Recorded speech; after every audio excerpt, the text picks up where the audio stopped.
بهجام دیگه دیر شد. ماشین اصغر رو اوکی کردم آجی. ایول پس بریم مسافرت رو بتر کنی. حالا اون کیف خرچیه دستت گرفتی؟ وسایلم رو چپوندم توش.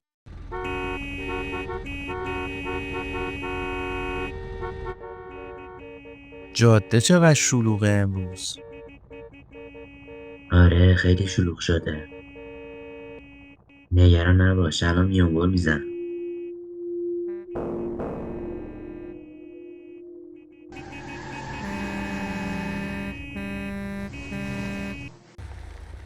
اینجا رو میشناسی؟ مثل کف دستم.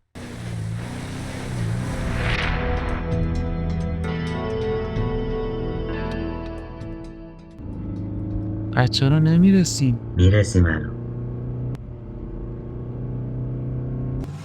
چرا ماشین داره ریپ میزنه رایدر؟ نمیدونم.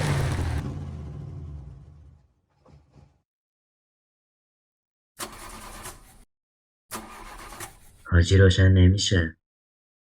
چراغ بنزین است که روشنه رایدر.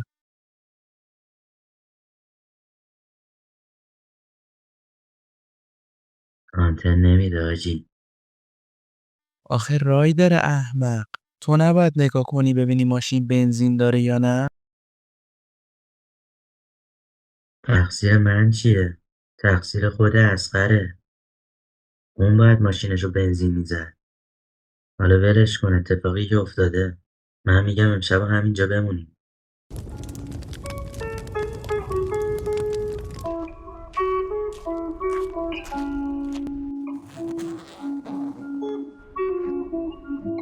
حاجی از هر طرف که رفتم همش کبیره. پاشو ببین چه خاکی باید تو سرمون بریزیم. من یه فکری دارم. چی؟ باید بریم یه جایی که این خاردارا نباشن. کاکتوس. کار تو خودت. خیلی بیادبی. چند تا سنگم میخوایم. همینه. حاجی من دیگه نمیتونم.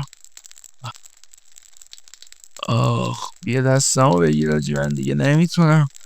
آخ خدا قدمم.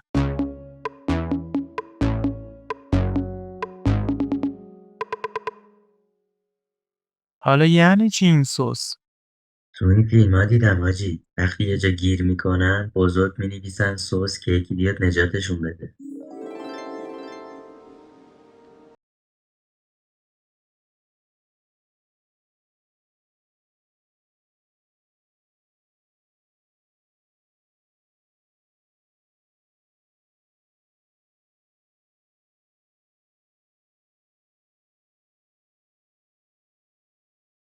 رایده یه هواپیما. رایده کمک کمک ما آه. اینجاییم.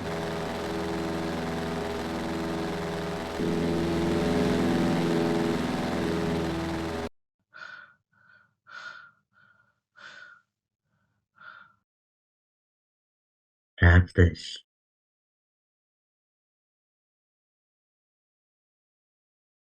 حاجی اینجوری فایده نداره، ما باید روشمون رو هر جور که شده عوض کنیم.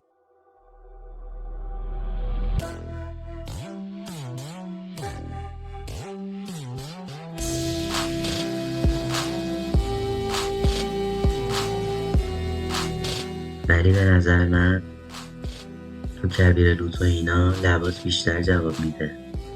حالا خودت میدونی. شما نظر نده کلا.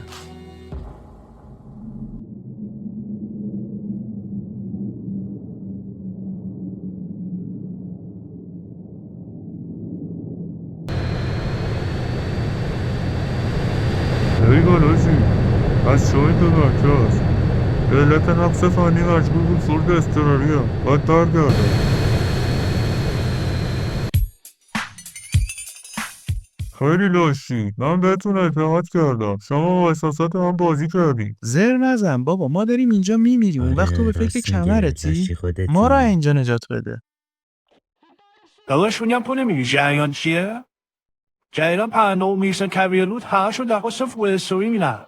اصلا خیلی عجیب شده. بی مغزا. نه والا از کجا باید داده؟ واقعا عجیبه او.